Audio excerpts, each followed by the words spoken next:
Soy Adolfo Alvarado Belloso en el conversatorio virtual sobre temas procesales que la Academia Argentina de Derecho Procesal realiza como tarea de extensión universitaria para la maestría en Derecho Procesal de la Universidad Nacional de Rosario.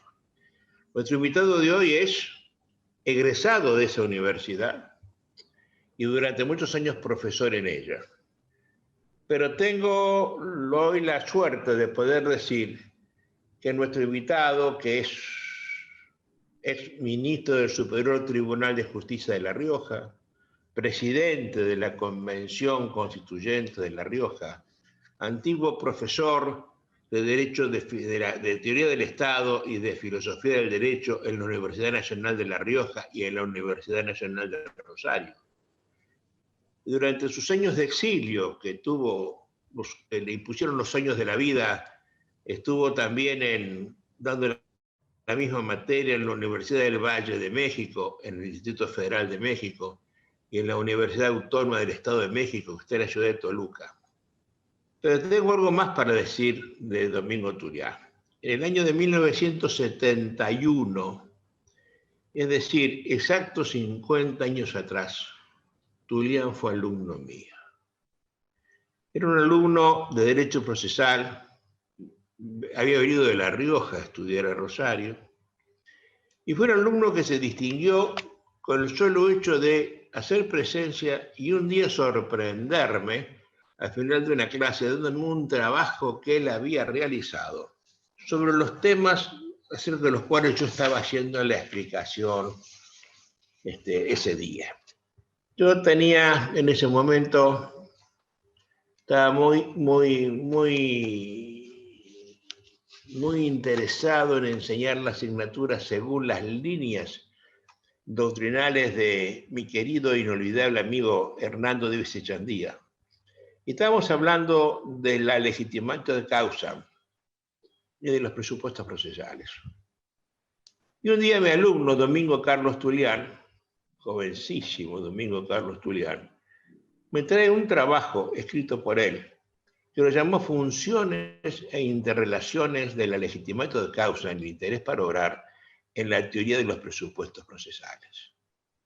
Tema arduo, tema difícil, tema que no interesa generalmente a la gente. Pero ese año, y desde el año de 69, estaba publicando una revista de Derecho Procesal que la dirigía desde el año 69, cuando hicimos el primer Congreso Nacional del Litoral Argentino. Y entonces se me ocurrió que era tan bueno el trabajo, yo tenía que publicarlo. Y lo puse en el número 10 de la revista de Estudios Procesales, donde aparece Turián Domingo Carlos en la página 105 de ese trabajo. Quien quiera verlo está en la biblioteca de la Academia Virtual de Derecho. Si buscan en la biblioteca de la revista, en el número 10, ahí está el trabajo de Turián. Ese acercamiento docente-profesor o alumno-profesor me unió en una amistad importante con Domingo Carlos Turián, con quien me sigo viendo anualmente desde hace 50 años. Siempre cuando viene de La Rioja me visita, practicamos una buena comensalidad juntos, pensamos del pasado y pensamos del presente y pensamos del futuro. Y en esos tantos pensamientos mezclados hablamos particularmente de la crisis que está viviendo hoy la justicia, no solamente en la Argentina, sino en América toda. Y a mí se me ocurrió ese tiempo decir que ¿por qué no la crisis de la justicia si el mundo está en crisis? Está en crisis la sociedad íntegra, está en crisis la educación, está en crisis la juventud, está en crisis la salud, está en crisis todo. ¿Por qué no la justicia también? Y de eso charlamos mucho con Turián, pero durante casi 50 años, salvando los años de su exilio, que a él le impusieron los años de plomo de la Argentina. Y ahora, cuando lo invito a hacer este conversatorio, quiero que hablemos precisamente de esa crisis. Turián es un filósofo de nota, tiene importante obra escrita, y está actualmente escribiendo un libro sobre la crisis de la sociedad y la crisis de la justicia. Entonces, me gustaría hablar alrededor de un tema general, la función social del juez. Y comenzando, ¿qué es eso de la crisis social y qué es eso de la crisis de las instituciones? Mi amigo Domingo, te recibo con todo afecto, como siempre, en esta casa y en este conversatorio que se engalanará con tu presencia. Así que te pido que te des por bien recibido y que comiences a contarnos qué es esto de la crisis social y de la crisis de las instituciones. Te escucho con total atención. Muchas gracias. ¿Cómo no? Vamos a hablar de un tema difícil, muy amplio, en el que está la justicia como, digamos, afectada, como víctima prácticamente de esta crisis. Hace ya 12 o 15 años que yo estoy dedicado a la sociología. He dejado también la filosofía atrás, un poco, muchos años de docencia en filosofía general y en filosofía del derecho. Y los temas jurídicos también, para entrar al campo más amplio que comprende los problemas y los fenómenos de la justicia y los fenómenos jurídicos en general. ¿Qué es la sociología? Lamentablemente la sociología todavía no tiene como diríamos, un paradigma que la constituya en la gran ciencia general de las ciencias sociales. Hay mucho error heredado de la doctrina europea, en general de la cultura europea, que hay que revertir. Pero bueno, de todas maneras, es posible entender algo de lo que está pasando en este tiempo que afecta a todo el sistema, al sistema social, no la sociedad como contingente humano organizado. Afecta a la estructura que constituye el orden social, que es algo que apareció en un momento histórico. Es falso lo que decían la filosofía griega de que el hombre es un animal social. Querían decir es un animal gregario. Ahora, esa pulsión gregaria lo ha llevado al hombre a organizarse sobre todo colectivamente, sobre todo bajo dos modelos distintos. Uno es el modelo tribal. El modelo tribal es una ampliación, digamos, del modelo familiar. Una familia más otra que no se separan, sino que están vinculados por la consanguinidad. Ese es el principio de organización del orden tribal.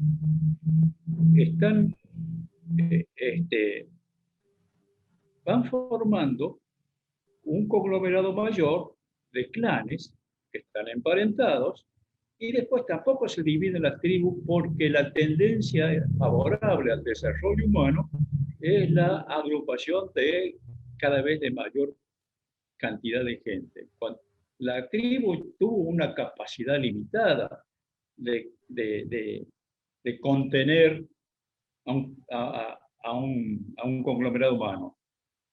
Una de las más maravillosas desarrollos tribales, digamos, como organización colectiva, fueron las 12 tribus de Israel. 12 tribus organizadas y funcionando durante largo tiempo en medio de unos imperios sumamente agresivos, que le traía, por supuesto, a la cultura hebrea en ese tiempo de tipo tribal. Se denominaban a sí mismos hijos de sus grandes padres, sus paterfamilias, dirán los romanos, ellos decían patriarcas, que es lo mismo. Eso es el Ben, ¿no? Ben Muyal, Ben Sadón, Ben, hijo de. Claro, hijo de Isaac, hijo de Jacob, hijo de Isaac, hijo de Abraham, porque es el modo de identificarse, de constituirse como grupo humano, como, digamos, darle satisfacción a la pulsión gregaria, pero no es una sociedad, no tiene nada que ver con la sociedad. Las relaciones no son relaciones sociales, son relaciones familiares. ¿Sí? Cuando empezó a organizarse la humanidad con el sistema social, estas formas fueron desapareciendo porque son incompatibles. Se desarmó la tribu, se desarmaron los clanes, quedó la familia porque cumple una función natural que es ineludible y que nunca la sociedad pudo fundar una organización que cumpliera las funciones naturales que tiene la familia en relación a la crianza de los hijos. Más, hoy tenemos un derecho de familia que es sumamente conflictivo y que está constantemente invadido por problemas sociales. Y cada vez más se parece la familia a una simple asociación civil que a lo que era originariamente la familia y las funciones que tenía la familia. Bueno, de todas maneras, es un fenómeno histórico. Apareció en un momento dado el sistema social y empezó a evolucionar, trabajando sobre todo para limpiar las tradiciones tribales, podemos decir, y organizaciones más primitivas, hasta ir depurando las relaciones sociales. Y hoy, en este siglo, en este milenio, podemos decir, hemos llegado ya a un nivel de desarrollo de la sociedad muy alto, ¿no es cierto? Donde prácticamente todas las relaciones están, las relaciones humanas, están trabajadas, digamos, operan en el nivel del sistema social, que es un sistema de cambio, es un sistema de intercambio, porque lo fundamental en las especies de la vida es el sustento humano, como dice un economista, ¿no? Y eso viene desde siempre. Ahora, el sistema social lo resolvió a ese problema de una manera, podemos decir, extraordinaria. En el momento de culminación del mayor desarrollo que fue hacia el siglo de las revoluciones modernas, un moralista, un filósofo llamado Adam Smith, pensó el tema y le llamó al trabajo que hizo, a la doctrina sobre el desarrollo económico y la sociedad en ese momento, un ensayo sobre la riqueza de las naciones. La riqueza de las naciones. ¿Qué había sucedido? Que como nunca en la historia se había producido un enriquecimiento de la sociedad tan alto que valía la pena investigar por qué, a qué se debía este auge, digamos, de la economía en el mundo moderno. Pero al mismo tiempo no pudo decir, porque estaba metido en la crisis, no pudo observar cuáles eran los fundamentos, los factores, digamos, que operaron para que se produjera esa crisis terrible, muy parecida a la que estamos viviendo hoy. Una crisis terrible, pero que era una crisis de transición, porque salía la humanidad de un sistema, de un modelo social, el modelo feudal, ¿no?, que estaba un poco transido de modos tribales por la invasión de los bárbaros del norte. Podemos decir que hicieron una promiscuidad allí de instituciones con el excelente sistema jurídico que nos dejaron como tradición los romanos, que había dado tanto éxito. Pero como todas las cosas, es muy difícil. Desde esa época estamos en crisis nosotros, desde esa época. De esa época se produce una de las grandes crisis sociales. Es una crisis de crecimiento, es una crisis de transición. Explícame qué es una crisis, Julián, ¿qué es una crisis? A mi modo de ver, la crisis social se produce, no es una crisis de una institución ni de una parte, es una crisis general del sistema social. Se produce porque la economía tiene un crecimiento continuo, dado que no está tan tan encerrada en instituciones rígidas, ¿no? Como el derecho, por ejemplo, y como la política, que tiene el Parlamento, tiene el sistema, ¿cierto? Una organización más, de instituciones más rígidas, y la justicia por más razón.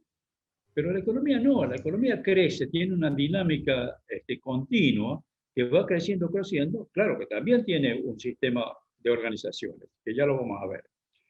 Pero al crecer la economía de manera continua, provoca un desajuste en las instituciones que han sido creadas para un momento histórico, ¿no? Por ejemplo, el desarrollo del sistema de mercado, que es de la economía moderna, empezó por la tarea de un gremio medieval organizado como todos los gremios medievales, pero que tenía la particularidad de llevar bienes de una ciudad a otra para intercambiarlos, ¿cierto? El gremio de los comerciantes, el gremio medieval de los comerciantes, que era una hermandad, ¿no? Empezó a transitar por los caminos, no había casi caminos, digamos, por los territorios de Europa, ¿cierto? Y tenía que hacer un sistema complejo para poder llevar las mercancías con su equipo de defensa, con sus estandartes. Iban sus carretas, y sus carpentas, de donde viene el nombre el carpintero, para nosotros tan extraño el nombre carpintero, porque ellos hacían carpentas, que son esas carretas cubiertas. Llevaban los toneles de vino, llevaban fardos de telas para comercializarlas en otra ciudad, ¿cierto? Y por supuesto, un grupo de autodefensa, porque los caminos, o no caminos, los campos, los bosques, los lugares, estaban sembrados de delincuentes, de asaltantes, ¿no? De gente, digamos, que vivía del asalto. Como en el mar, los piratas. Así que por los dos lados la dificultad de los comerciantes. Sin embargo, fueron creciendo en poder y se aliaron con la corona. Al final, en esa alianza le permitió a la corona, al rey o al emperador, dominar a los señores feudales, que tenían su propio ejército, tenían su propia fuerza, ¿cierto? Y que eran muy indisciplinados, dominar y crear un Estado único, ¿no? Que le llamaron la monarquía absoluta, herencia y trabajo que hicieron los europeos. Las monarquías absolutas constituyeron el Estado nacional, ¿no? Y lo gobernaron con instituciones feudales. ¿Cómo se nombra un funcionario, cómo se nombraba en el sistema feudal? Y por la alianza familiar que se tenía, se casaba la hija de una familia que tenía que haber el poder y de esa manera se podía hacer un sistema, ¿no? de dominio de la nobleza sobre las distintas estados y fracciones de estados, porque era una escala de estados fragmentarios, ¿no es cierto?, a cargo de uno de los más altos niveles, después del rey, era, podemos decir, estaban los condes, que era prácticamente delegado del Eran rey. los duques, los ducados. Y los ducados, que sí tienen el mayor poder. Entonces, ducados en Europa hay a cantidad. Hasta había ducados como uno de los famosos ducados, como el de Weimar-Sajonia, que va a tener una larga historia, de 50.000 habitantes. Era gran ducado de Weimar-Sajonia, donde trabajó Goethe, donde trabajó Fichte, donde trabajaban grandes filósofos. 50.000 habitantes tenía.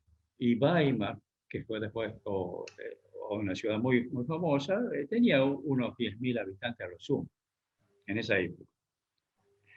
Estas instituciones empezaron a desajustarse respecto del desarrollo de la economía, del sistema que estaban creando la clase. Este gremio se fue convirtiendo en clase, y todo eso se creó en clase social una vez que se instalaron en las ciudades, en los burgos nuevos, ciudades nuevas le llamaban, eran como barrios, todavía el nombre, las lenguas europeas hablan de estos burgos nuevos, ¿cierto? Y lo refieren como barrios de una ciudad. En esos burgos nuevos se instalaron los que después van a ser llamados burgueses, precisamente por eso.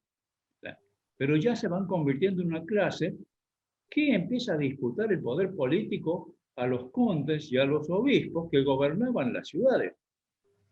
Y nos van a dejar una cantidad de instituciones y de nombres en la lengua política, como el caso de comuna, porque ellos, en su origen gremial, como gremio medieval, eran una hermandad, eran una comunidad, ¿cierto? Entonces, la organización política de la ciudad, para ellos era una comuna. Y dejaron de lado, o concurre también, el nombre romano de municipio, pero ese es un nombre romano, ¿cierto? Este otro nombre es creado por la actividad de este ex gremio medieval convertido en clase social y que es una clase revolucionaria, la clase más revolucionaria que ha producido la humanidad, que en este momento ha creado todo este mundo que tenemos. ¿Cierto? La pregunta mía es, ese advenimiento de una nueva clase, ese acercamiento al poder de esa nueva clase de comerciante que crece en su estatus social, viene a traer problemas en las relaciones jurídicas. Esto Exacto. afecta a las relaciones del poder, de la política, de la justicia, de todo. Y en algún momento vos me contaste que todavía nosotros seguimos pensando con la palabra corte cuando todo eso es propio del rey. Lo que rodea al rey es la corte, cortesano, ¿no es cierto? Exactamente. ¿Cuáles son las implicaciones jurídicas de esas nuevas relaciones sociales, de ese movimiento social? Que claro que hay en una crisis. Exactamente. Entonces se produce un desajuste. Un desajuste, entonces la sociedad no puede funcionar normalmente, porque ha crecido mucho la economía, ha crecido mucho el sistema de mercado. El cambio requiere de un tipo de política y un tipo de gobierno, ¿cierto?, que se adapte a las condiciones del impulso del desarrollo sexual que es propio de la sociedad, ¿cierto? Y ahí, como la sociedad se había depurado un poco de las viejas formas tribales, medievales, comienza a desarrollar la economía de una manera, podemos decir, impetuosa, ¿no? Eso provoca un desajuste, los gobiernos no responden a eso. ¿El rey qué le importa? A la nobleza, que tiene una característica muy interesante porque eran muy, digamos, puntillosos en el cumplimiento de su palabra. De ahí viene la palabra que es noble, que dice es noble, ¿no es cierto? Porque era algo, una manera escrupulosa de cumplir con lo que debían hacer, la clase de la nobleza. Y por eso se ha distribuido esa palabra y ese concepto de noble para las cosas elevadas, podemos decir. Pero de todas maneras no funcionaba, no coordinaba, no había congruencia entre el dinamismo de la economía de mercado, que estaba en pleno auge, y las instituciones feudales. Entonces ya era evidente, esto era flagrante, la contradicción. Y no querían ceder, la nobleza no quería ceder, natural. Inglaterra fue la primera que hizo la gran revolución moderna, ¿no? La hizo un siglo y un año antes que se desencadenara la Revolución Francesa. Pero también fue una revolución bastante violenta. Fue el año 1648, con Cromwell, el Parlamento se organiza y entonces quiere tomar el poder del Estado y desalojar del poder a la nobleza que estaba reinando, digamos, sin gobernar prácticamente, ¿cierto? Y desde el año 48 hasta el 88 son apenas 4 décadas. Se produce la revolución política, pero la revolución económica se había producido en 4 siglos. Se había desarrollado la economía de mercado durante 4 siglos y eso fue creando la contradicción, haciéndola cada vez más tensa, más incongruente, un desajuste cada vez más grande. Entonces era visible que se venía una gran revolución. Y se hizo la primera revolución un siglo antes que empezara la Revolución Francesa. La revolución burguesa en Inglaterra, un siglo antes, no obstante, fue lo mismo violenta, a pesar de que los ingleses son más, digamos... Siempre fue mucha guerra la que hizo Cromwell, ¿no? Fue una guerra importante. Una guerra importante, que le costó la cabeza a Carlos I, el rey de Inglaterra de ese momento, ¿cierto? Bueno, dejó una impresión muy grande en la cultura de esa violencia. En el 88 ya estaba el acuerdo, pero fue un acuerdo donde quedó en pie gran parte de la nobleza. La nobleza se quedó con la justicia, justamente, y se quedó con las relaciones internacionales. De ahí que vienen lords, que son señores, ¿cierto? La Cámara de los Señores, la Cámara de los Lords, y la de los comunes, los ciudadanos comunes. Entonces, generalmente las relaciones internacionales que necesitaban de gente que manejara idiomas y que tuviera una cultura de trato muy particular, quedó en manos de la nobleza. Por eso tenemos Hago una digresión. La Corte Suprema de Justicia de Inglaterra es la Cámara de los Lores. Exacto. Bueno. Es decir, los señores, los nobles, se quedaron con la última palabra en materia de justicia, hasta el día de hoy.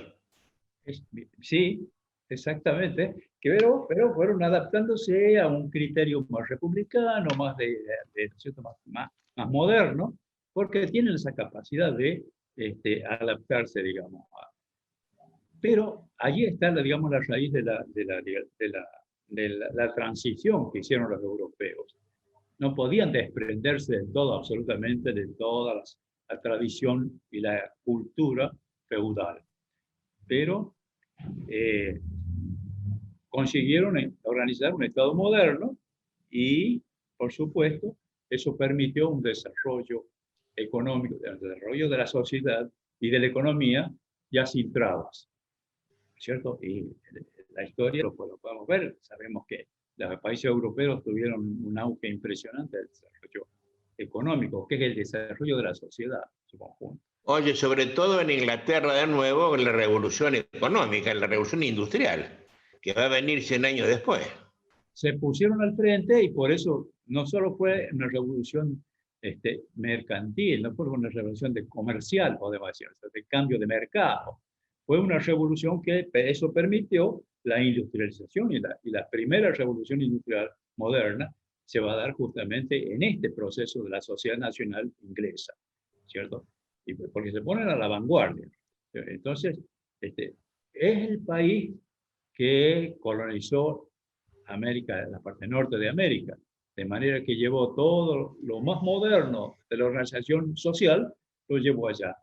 Y apareció, digamos, se dio un desarrollo en América del Norte, digamos, bastante rápido y avanzado, que convirtió, en pocos años, la convirtió de una colonia prácticamente en una potencia que dominaba el mundo.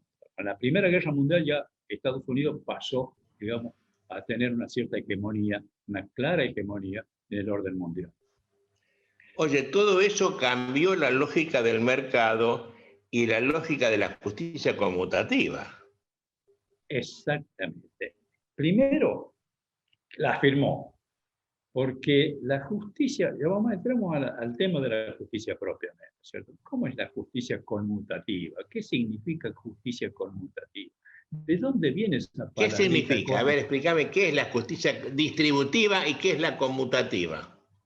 Yo siempre había pensado que eran opuestas, la justicia conmutativa de la justicia distributiva. Es un término que había, es una conceptualización que había hecho Aristóteles, bastante interesante y cierta. Pero no son contradictorias, son funciones distintas. Una es la justicia que hace el Poder Judicial, ¿cierto? El aspecto jurídico-judicial de la sociedad y sus instituciones, y la otra es la justicia que trata de hacer o que se discute y que se debate en el plano de la política. La política asume la función de hacer una justicia distributiva, porque la economía de mercado, las relaciones sociales que crea, ¿cierto?, son la fuente de una desigualdad que se va dando, porque el intercambio de valores no puede ser milimétricamente equivalente.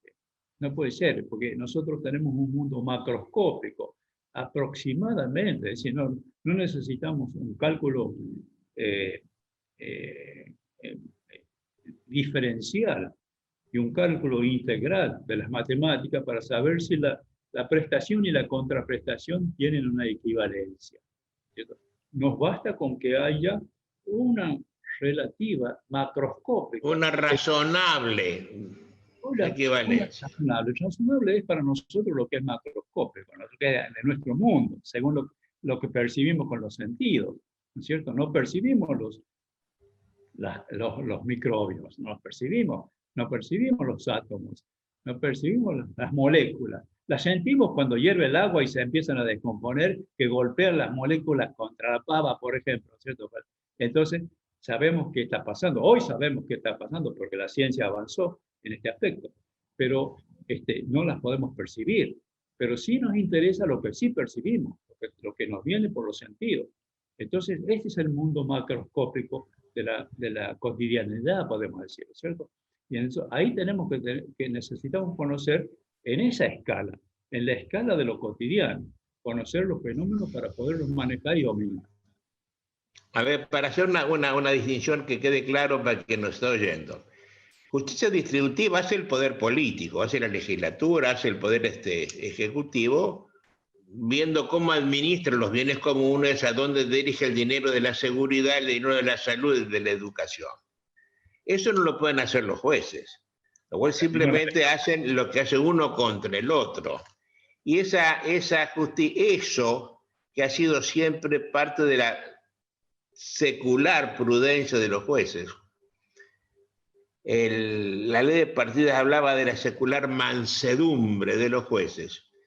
Se ha tornado caótico en la actualidad después de otra nueva revolución. Después de la industrial, según yo, que soy un ignorante de esto, creo que hay una nueva revolución en la globalización. En esta revolución de la globalización, los jueces han comenzado a hacer justicia distributiva, ordenando a la política que otorgue becas, que haga cloacas, que disponga de otra manera. Ellos, tengo sentencias que ordenan hacer cloacas en una ciudad sin presupuesto al efecto. Se ha politizado la justicia porque toda la política se judicializa.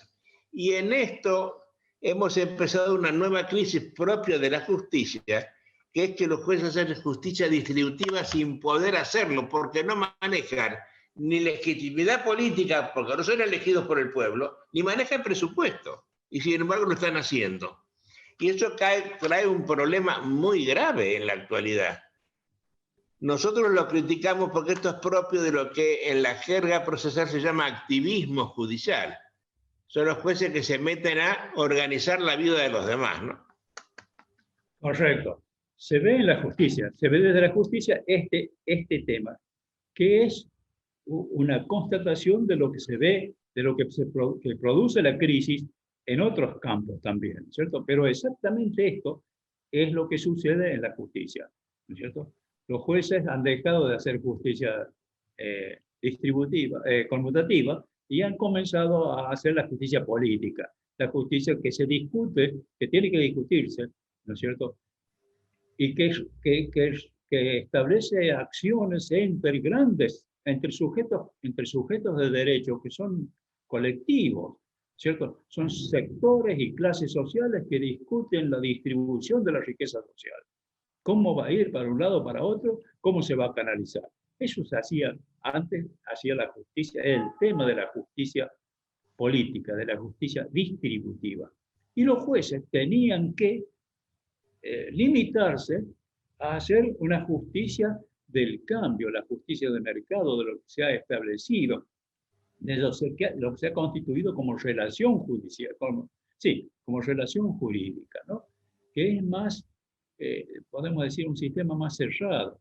Allí ya el mecanismo se desencadena y tiene que cumplirse el cambio, la conmutación que se acordó.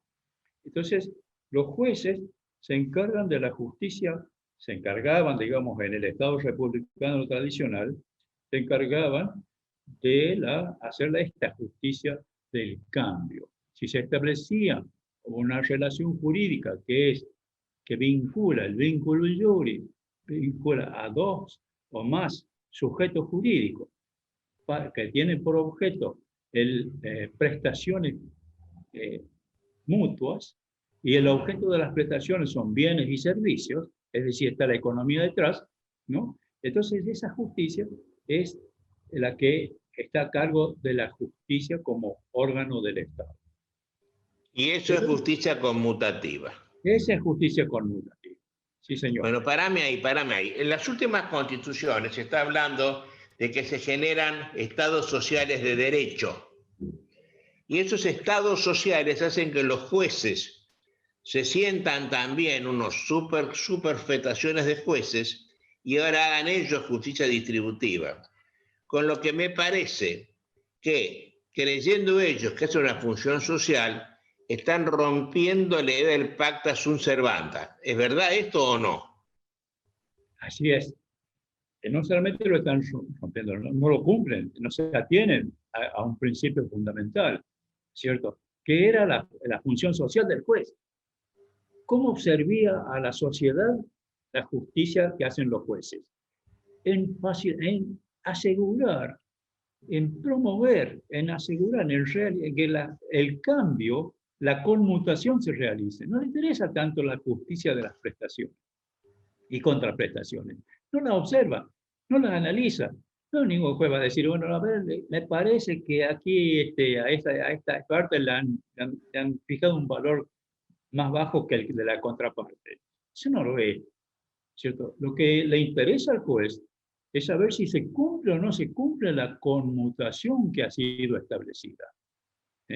Y de una forma o de otra, si una de las partes no cumple o no puede cumplir, hace la reparación de alguna manera, para que se resuelva, se realice la conmutación. Eso es lo que la función social del juez en la república tradicional, ¿cierto?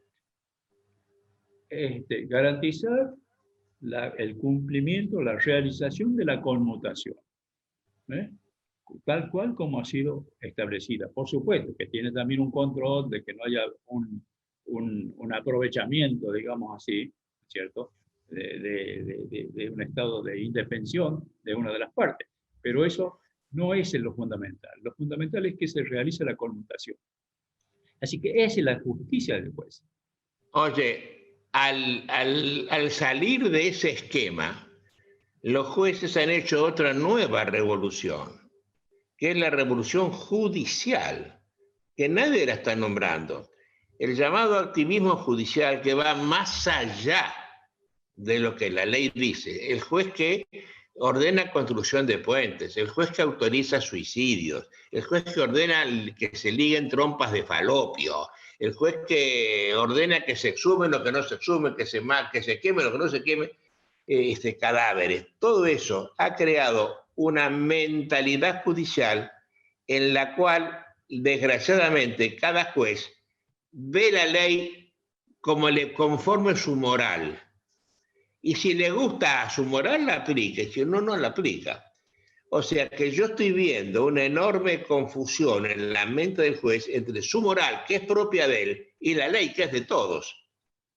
Y cuando se pone por encima de la ley con su moral, hemos perdido el Estado de Derecho. Absolutamente, es cierto, exactamente. Todos estos son casos que, digamos, que prueban la naturaleza de la crisis. Es un caos. Ya el juez ha dejado sus funciones para asumir otras que le corresponden a otros poderes. y a otras instituciones. Entonces, Oye, en algunos casos exclusiva y excluyentemente. así es decir, que se la autoadjudican, pero es un caos. Absolutamente es el caos de la transición. Las instituciones tradicionales de la República, es cierto, estaban empezando a desajustarse respecto de la concentración de la economía. Eso es lo que quiero hablar ahora, porque quedó la revolución que vos hablabas, de la industria, ¿cierto? Y la revolución de la concentración económica es manifiesto. Eso es una cosa que es muy, muy fácil de ver. Primero aparecieron en el siglo XIX, empezaron a aparecer los monopolios que perturbaban la economía de competencia, de transparencia, como la habían pensado los clásicos economistas, ¿no? Adam Smith, Ricardo, y lo demás. Pero esa economía de las pequeñas empresas, de empresas individuales, digamos, ¿cierto? De empresas difusas, podemos decir, que estaban en competencia entre sí, desaparece porque se concentra, las organizaciones se concentran a medida que va creciendo la economía y aparecen los monopolios. Y cuando aparecen los monopolios se pone una crisis en el campo de la economía, que no puede ser, que había que combatir los monopolios porque la economía era de competencia y tenía que ser de competencia. Sin embargo, no pudieron pararla ni con ley antitrust, ni con ley de lucha contra la competencia. El hecho es que los monopolios, además, no terminaron en simples monopolios, sino que se asociaron entre sí y formaron lo que hoy, hace poquito hemos conocido como grupos financieros. Le llaman así, mal nombre, porque no son financieros, son financieros, industriales y comerciales también. O sea que son grupos, las tres formas históricas del capital, el comercial, el industrial y el financiero, se han fusionado, se han unido, ¿no es cierto? Y es prácticamente imposible que vuelvan a separarse. Hoy un inversor en la Argentina puede venir de Hong Kong, de Estados Unidos, de Canadá o de Chile, ¿no es cierto? De cualquier lado del mundo, del mercado mundial, puede aparecer invirtiendo en las acciones, a través de acciones que se cotizan en la bolsa de Nueva York. ¿No es cierto? Ahí dice, bajaron o subieron las acciones que se cotizan en Nueva York de empresas argentinas. ¿Por qué? Porque ellos necesitan saber para invertir o no, o desinvertir, según la salud, podemos decir, de estas empresas, de estos conglomerados, que ya no son simples monopolios, son bloques corporativos, son bloques de capitales de las tres clases de capital histórico que ha habido, están fusionados y entonces un grupo financiero invierte en petróleo, en máquinas agrícolas, en granja, en productos de granja o en agujas, depende de la rentabilidad. Y cuanto más se abre la inversión, más segura está, porque las crisis parciales que puedan haber en algún sector, ¿cierto?, Se van compensando. lo van compensando. Se pierde acá, se gana acá. A sus inversores les garantiza una estabilidad excelente, ¿cierto? Cuanto más grande es el grupo financiero. Se llama financiero porque el capital financiero es el más dinámico y el que consiguió juntarlos a las tres formas.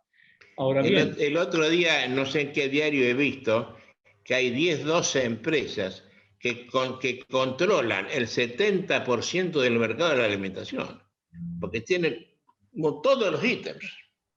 así es. Entonces, perfecto. Todo esto está aportando datos, ¿cierto? Son casos de la crisis general de la sociedad. ¿Quién lo planteó primero? Un gran intelectual norteamericano, sí, canadiense, profesor de Harvard, se llama Galbraith. El profesor John Kenneth Galbraith, a quien yo estoy diciendo estas cosas porque lo he aprendido de él, aunque no dice él tanto porque yo soy más joven que él, digamos, y he podido ver algunas cosas nuevas, ¿cierto? Señala una cosa, que el presidente Eisenhower en 1962 o por 68, quizás al salir de la presidencia, presidente republicano por el Partido Republicano, dijo esta frase terrible, que no la pueden asumir, no la pueden procesar los norteamericanos. Y dicen otra cosa, que ha dicho otra cosa. ¿Qué dijo el presidente Eisenhower? Dijo, a los Estados Unidos los gobierna el complejo industrial militar, no el presidente. Él era el presidente. No lo gobierna el presidente, lo gobierna este complejo. En esa época ya estaba formándose el bloque corporativo, esta fuerza que empieza a manejar todo el Estado, no solamente la justicia, no solamente el Congreso, y no solamente el Poder Ejecutivo. Todo empieza a girar en torno a este inmenso poder, ¿no es cierto?, de los norteamericanos, complejo, se llaman complejo industrial, militar, porque estaban en la guerra, ¿se acuerda? En esta situación caótica que estamos viviendo, de transición, ¿no es cierto?, que hay que reformular casi todas las instituciones, ¿no es cierto?, hay que republicanizar de nuevo el Estado, suceden estas cosas, este caos que se da, ¿cierto?, este desconcierto que hay. Y uno de esos desconciertos es la aparición de un neoconstitucionalismo. Quiero tomar el caso anterior, de uno de tus conversatorios. El neoconstitucionalismo es una pretensión de ver si se pueden manejar desde el aparato judicial y el problema de la justicia como parte del Estado y del Estado actual, a ver si lo pueden manejar de este modo, con las cortes constitucionales que han aparecido, ¿no es cierto?, en los países como principio de solución, y ahora con una teoría que van a aparecer muchas, porque pueden ser sumamente desastrosas, podemos decir, pueden ser peligrosísimas, pero son ensayos desesperados porque la situación es inmanejable, es inmanejable. El llamado neoconstitucionalismo es una expresión del desconcierto y la desesperación que hay por resolver este desajuste generalizado, caótico que se da en el momento de transición de la sociedad, en lo que llamamos crisis social, que afecta a la justicia. Entonces es muy difícil volver atrás, que los jueces de nuevo asuman la función de la justicia conmutativa, que se encargan de garantizar la conmutación como forma de desarrollo del sistema social. Esa es para mí la fuente, la base, digamos, de la crisis. Oye, para ver una observación, el resultado de la aplicación de las ideas estas a través de las decisiones de los tribunales constitucionales ha generado un nuevo caos. Ahora ya la justicia no es predecible, es absolutamente imprevisible. Si el juez debe decir blanco o negro, puede decir blanco, negro, gris, verde o buzón. Hemos abierto una cosa, los jueces no están vinculados a la ley, y esto es gravísimo, pero están priorizados de las altas cortes, que están en Chile, en Guatemala, en Perú, en Colombia, afortunadamente no en la Argentina todavía. La moral es una composición muy íntima de la parte que, bueno, no vamos a hablar de la naturaleza humana porque también es un concepto que está muy atrasado, ¿cierto? No ni siquiera es un concepto todavía, pero tiene parte, hay un sentimiento que surge de cierto ámbito de la operatoria del aparato psíquico que es individual, cada uno resuelve esos problemas de la vida mental, ¿cierto?, a su modo. Entonces lo normal es que la moral de uno sea diferente a la moral de otro. Entonces, si los jueces van a juzgar de acuerdo a la moral, es un caos absoluto, ¿cierto? Absolutamente no hay, como decir, lo ha dicho muy bien recién, la ley es de todos, la moral es de cada uno. Entonces, imaginemos lo que significa que haya una justicia apoyada en la moral y una justicia apoyada en la ley. Oye, Domingo Carlos, se nos va el tiempo ya. En un minuto, te hago la última pregunta y me la respondes antes de terminar. ¿Cómo se sale de esto? ¿Hay salida? Desde luego que sí, la sociedad no se va a detener. uno pasa por encima o con inteligencia podemos ir cooperando con los procesos naturales, porque estos son procesos naturales. El crecimiento de la economía no lo previó nadie, ni siquiera los grandes optimistas de la Revolución Francesa ni de la Revolución Inglesa. Ellos pensaban la igualdad, pensaban que todo iba a ser una cosa pacífica y tranquila. No, es muy conflictiva y es muy creativa, es muy dinámica. Entonces, creó situaciones que ni estaban pensadas siquiera por los pensadores de esos siglos, ¿cierto? Que fundaron la cultura occidental. Bueno, la solución, sí, hay que buscarla entre todos, pero conociendo estas bases, porque si no conocemos las bases del proceso, es muy difícil que podamos operar sobre esa base del proceso y encontrar algún tipo de soluciones, o por lo menos atemperar las consecuencias dañinas que provoca el caos que está creando ahora la ignorancia del proceso. Como se ignora el proceso, entonces sucede todo esto que sucede, que es un caos. Oye, me encantó la charla, me parece muy decidora, ¿no? Has puesto 4 picas en Flandes para hacer pensar, ¿no? Le has encontrado un origen a los tribunales constitucionales que yo no lo había pensado, y te lo agradezco mucho eso. Mi querido amigo, te agradezco la participación en este ciclo, te mando un fuerte abrazo y espero verte pronto. Bueno, como no, estamos a disposición. Es un placer charlar contigo. Y sobre Un todo, abrazo, querido. en un conversatorio. Porque el conversatorio, siempre que te diga, es una maravilla que lo hayas inventado. Hay que institucionalizarlo definitivamente, porque es más amplia que nuestra clase. Veniste esa libertad que vos me diste cuando yo te sentí procesar contigo. Me seguías con lo que yo había estudiado. Digo, usted es magnífico profesor. Esto es ser un profesor. Bueno, el conversatorio tiene esa amplitud, tiene esa posibilidad de diálogo y de reconocer la opinión del otro. Así que muy bien. Un abrazo fuerte.